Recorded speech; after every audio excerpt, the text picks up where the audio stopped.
What it's like to marry an older man as he ages, insights from women who've experienced it. There was 15 years between parents, Dad was older, and it was one of those things where the age gap didn't matter until it did, kind of situations. He was young and active and healthy, but he also retired before she did, and he kept working part-time until he was 72 or 73. So there was a good 5+ years where he was retired and just sort of worked around the house and waited until she'd get off of work. She retired at 62, but he was 77 by that point. Then for the next decade plus they did retired things together, traveled, etc. But the last few years he was having some mobility issues, and while they still did a lot together she was taking care of him more and more.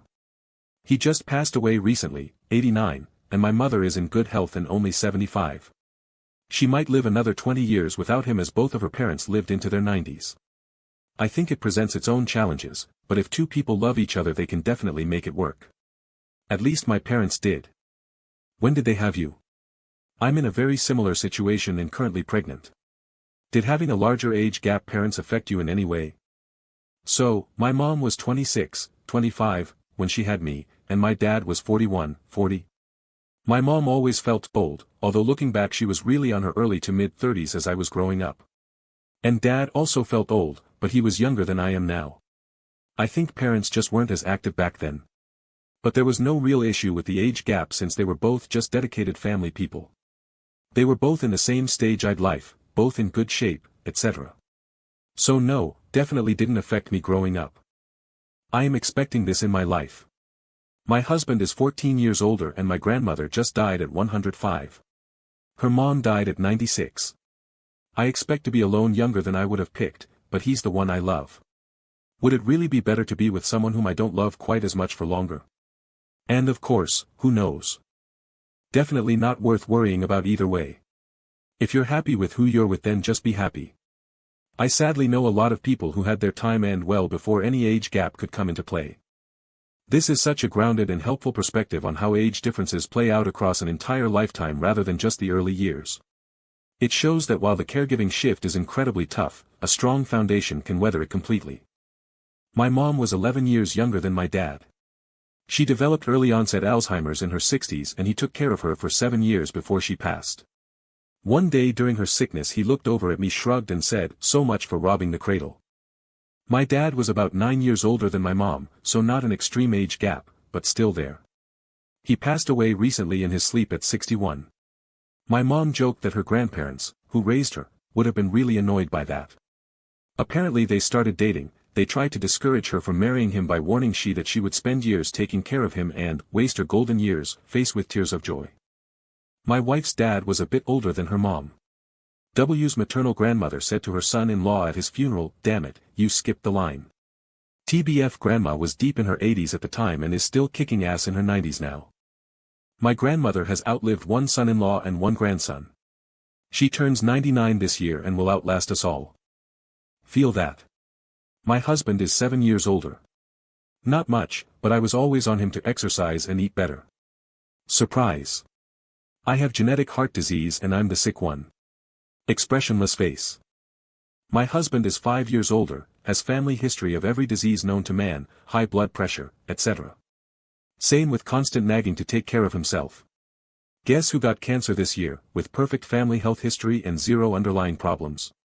Woman face palming, medium light skin tone. My husband also has high blood pressure, high cholesterol, etc. His numbers are always off on labs. I'm 3 years younger and do everything right, no drinking, drugs, no smoking, perfect labs, work out all the time, thin, etc. etc. Well, guess who just got out of the hospital yesterday? Me, thought I was dying. Ended up finding out my thyroid is thrashed. Got diagnosed with both Graves' disease and Hashimoto's. I'm down for the count while my hubby is having to take over everything. Good times for me right now. My mom is 27 years younger than my dad. He underwent a bypass surgery 16 years ago, doctors told him he had approximately 15 years more to live. Mom just passed away from cancer. My dad is alive and kicking. My husband is 5 years older and I have 3 autoimmune diseases that put me at a much higher risk for cancer, strokes, organ failure, etc. I have a feeling that I'll be kicking the bucket before him too. A great point. I have seen people pass away at 55 and I've seen others stay very active well into their 70s.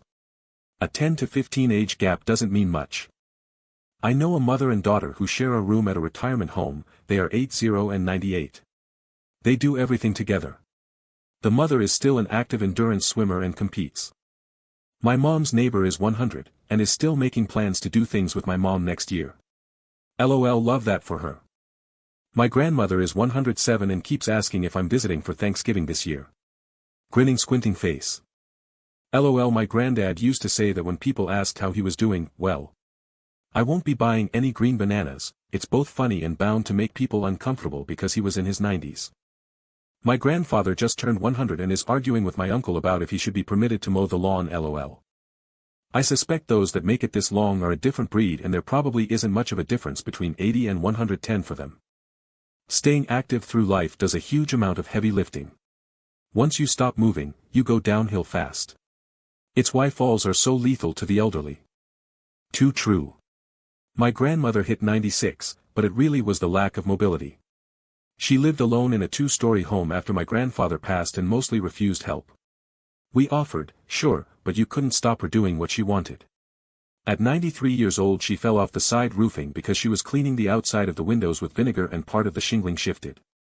It still took 3 years to catch up to her in that wheelchair.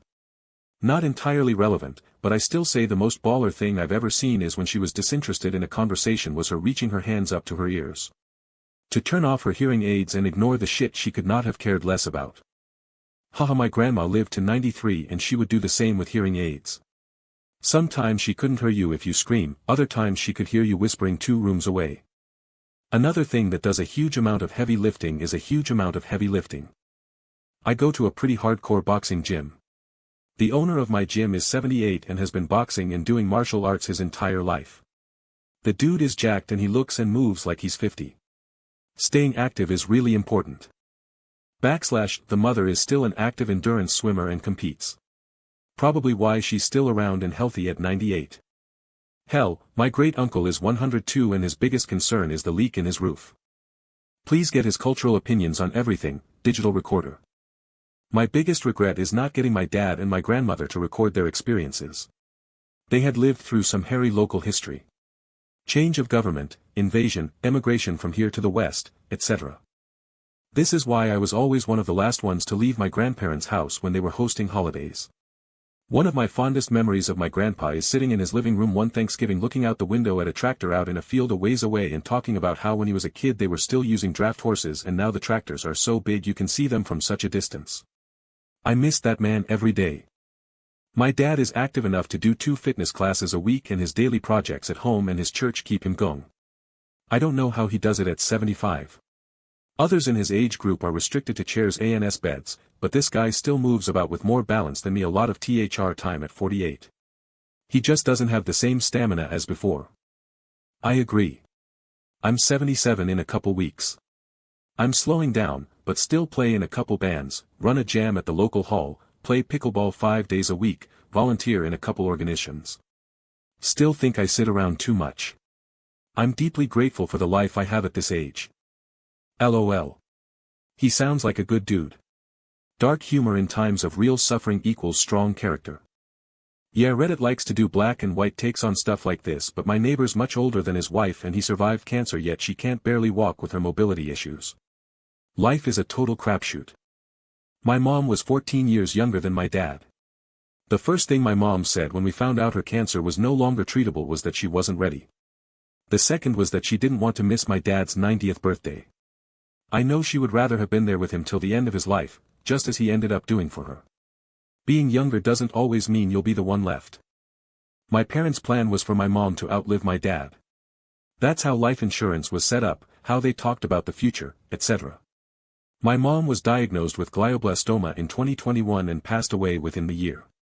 My dad is a very lonely and angry 81-year-old man with Alzheimer's. Yes. Killed my brother at 42. The best doctors at Duke Cancer Center tried everything for a year and a half. GBM took my dad after 18 months. Took my mother-in-law in less than 3 months. Brutal. God, 2 in 1 family. Just finished up taking care of my family member with it last year. Would only wish this disease on my worst enemy. 2 months before my brother died I was diagnosed testicular cancer. I was barely recovered from my orchiectomy when he died. Right. My mom is 9 years older than my dad, he died 20 years ago at 50 years old. My wife was 9 years older than me and dementia got her 5 years ago. I'm 80 active and in good health. My kids know if I ever have a problem I'm going the assisted route in Switzerland. Apparently you have to have someone accompany you and I believe they will. I'm happy I got to take care of my wife, but I absolutely don't want my kids to go through that. Initially I had to put my wife in a memory care facility. It seemed great, but I visited her every day and found out how really bad or non-existent her care was. Don't believe the salespeople. These places suck big time. They make telemarketers and timeshare people seem honest by comparison. Just make sure that you are still of sound mind and can actively take, swallowing or opening the IV, the medication yourself. Otherwise even in Switzerland it's considered murder. I have a friend who's worked in care homes and she says she doesn't want to go into one when she's older, it frightens her. I'm very similar. My mom was 9 years older than my dad. She always had bad health, diabetes, etc. He died first in 2011 of a random heart attack at 54. She stuck around until 8 years later. Yup. My husband and I were born in the same year. Now I'm a year older than he will ever be at 53. You just don't know what life will throw at you. Yep. My mom was 20 years younger than my dad. Throughout my childhood he had health issues and it was generally assumed he was going first. Then serious health problems hit my mom and she passed when I was 10, then my dad passed when I was 13. My grandpa was 12 years older than my grandma. She died at 80 and he lived to be 96. When she declining she was distraught because she felt like she was supposed to take care of my grandpa in his old age, not the other way around. He was also so heartbroken after she died, just spent 4 years telling me he was ready to go see her again. The hardest conversations I had with Dad was after Mom died. He would just keep saying, "They let your mom die. Why won't they let me?" No matter how much I explained she was sick with CHF end stage and he was relatively healthy. We didn't realize he was early Alzheimer's. But even if he wasn't I think he would have said the same. They were attached at the hip for 41 years. My mother was 8 years younger than my father. She died at 60 from cancer. My father died at 80, he was a very lonely widower. I worked for a chef whose mother was 20 years younger than his father. The father had made all the preparations for his death, all the paperwork etc., so she wouldn't struggle. Then she suddenly died of a stroke at 60. My grandmother was a couple of years older than my grandfather. He developed Alzheimer's in his early 60s. You cannot know what is going to happen in life. Take love where you find it and cherish it while you can. My father and stepmom's story is a little similar. He's 15 years older, is diabetic since he was 14, and has cardiac issues. My 44 years old healthy and physically active stepmom discovered a stage 4 lung adenocarcinoma 9 months ago. My sister married an older man. He is now in the first stages of dementia and is requiring as much work as if he were fully bedbound. Complicated by the fact that he is extremely healthy from a physical perspective so he isn't dying anytime soon. Just an FYI, most people don't usually die peacefully in their sleep like the movies. It has sucked every time, personally. I want to die in my sleep like Grandpa did, and not screaming in terror like his passengers. This reminds me of my grandfather's last words to me, "Stop shaking the ladder you little shit." Reminds me of my granddad's last words before he kicked the bucket, which were, "How far do you reckon I can kick this bucket?" Man in a thread that is just one sad, tragic story after another. I needed this laugh, LMAO. Thank you. A buddy of mine just died, and the last 2 days have been pretty rough. But jokes like this? He would have fucking loved them. Sounds like my grandfather.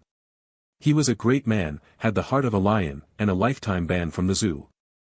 My dad always said he wanted to die in his sleep, shot by a jealous husband.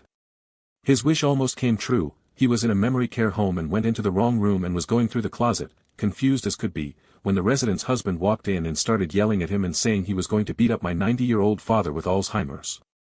The staff came running in, escorted the man out, and he was told he could not return.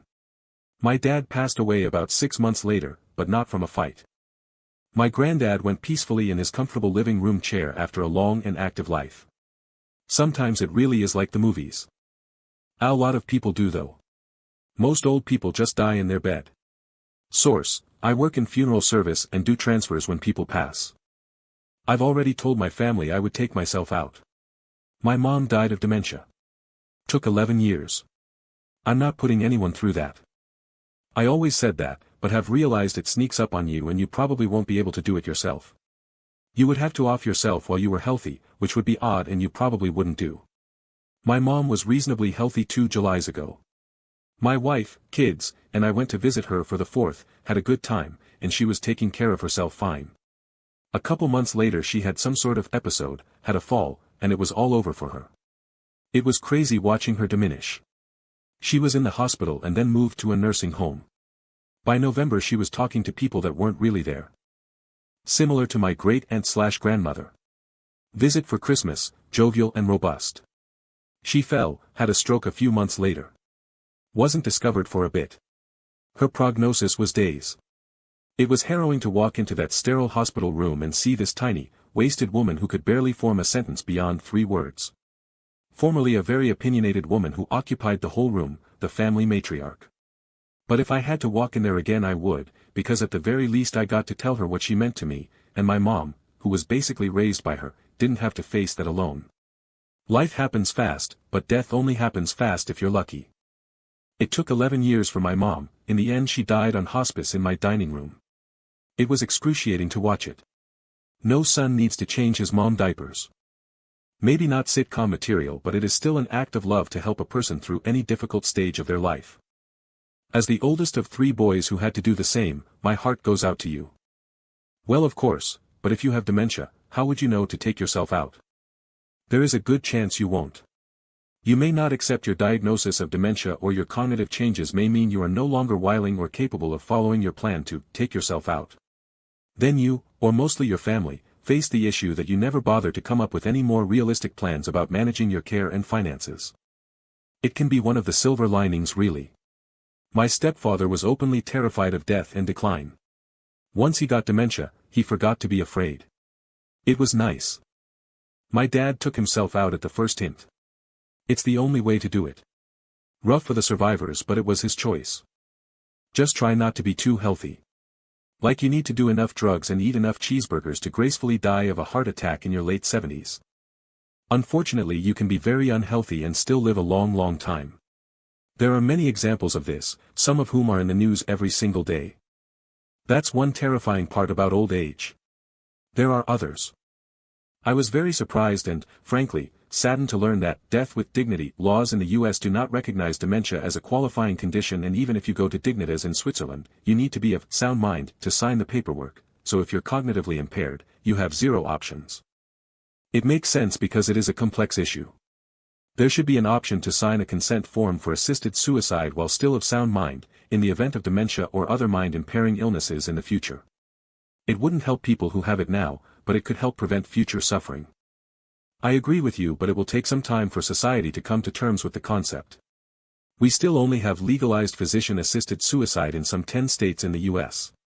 I think we are heading in the right direction, but doubt dementia will be approved for PAS anytime soon. I should note as a physician, many demented patients are quite pleasant and don't seem to mind their condition. I worked as an STNA in LTC, and I can assure you that after the sun goes down, they are no longer pleasant. For sure. Although I suspect you get a special subset of demented patients, the ones too difficult for community caregivers to handle. I'm sure you're right. Many dementia patients are even more pleasant than they were before they experienced this illness. However, a great many dementia people turn into raging, violent, angry, demented a-holes. Just ask me how I know. I've witnessed, and experienced, being punched in the face, the groin and the gut, having fingers wrenched back until they fractured, and one woman completely destroyed their hospice room and threw their armoire through the window, 1 week before she passed. And this horrifying behavior can go on for years and years, costing a jaw-dropping fortune plus lost income, and sanity, for caregivers. / American Society, Canada has been working on its MAID laws for years. I can't recall off the dome what our dementia policy is, but I do know that since MAID, medical assistance in dying, was made legal, legislators have been tweaking it to help with less straightforward circumstances. There was a case in Nova Scotia a few years back. A woman called Audrey Parker qualified for MAID due to terminal breast cancer, and she had to go through with it earlier than she wanted as the cancer metastasized to her brain, and she wouldn't be cognitively able to consent to it if she waited longer. I remember this being a jump-off point for advocates to fight for earlier consent. It sucks because I definitely don't want to be kept alive through something like that, but I also get why it is the way it is. If the person is impaired enough that they can't legally make that decision for themselves, then it starts to get pretty sketchy from both a legal and moral standpoint. You would need to set it up in advance of the illness with multiple witnesses for it to be even somewhat morally acceptable, and even then if the person can't make the decision for themselves in the moment, it feels not really okay. People can change their minds. Well, yeah, this is to stop inheritance-hungry kids euthanizing their disabled parents. Money is the dark side of dementia. Families often lose their loved one to the disease, then each other fighting over the money and property. Have a greedy uncle who was always never around to help with my grandma. He and his kids are savvy with real estate and pulled some deal with her when she started losing it. It involved him giving her $100K in living money and his way smaller, lesser updated house in exchange for her sprawling property with a giant house that was all refinished. None of the 5 peers said anything because they're dumb and too nice. Bad combo. Now she's a lot of work, combative, etc., and he just offered to leverage her house, he's got power of attorney, for a care facility. They just swapped houses 2 years ago. None of my aunt or uncles or mom have the guts to say anything, but it's about a $1 million theft. Money is the dark side of dementia.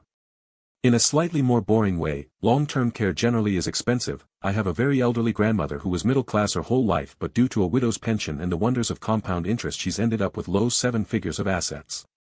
We've begun the process of taking over life admin stuff and exploring options for what you'd probably call medium support needs long-term care. Shit is unbelievably fucking expensive. On a related note, seems like a potential future societal problem. As people live longer, their money no longer goes to their kids when they die but to corporations in the long-term care industry. My father-in-law said the same thing, but the first stage of dementia is often denial. There might not be a point where you recognize your state and can do something about it. A friend of mine married a younger man. She is 80 and still works part-time and walks 3 miles per day. Her husband is 71 and in a nursing home with advanced dementia.